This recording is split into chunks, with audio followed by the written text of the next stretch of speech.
Example 2.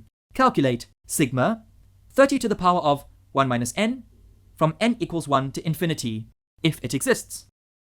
Solution. Let us expand the summation and write down the first few terms.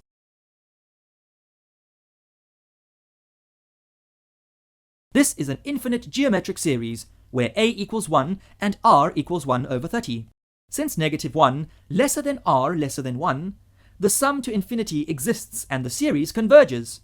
Applying the formula for the sum to infinity, we get sum to infinity equals a over 1 minus r. Substituting values, we get sum to infinity equals 30 over 29.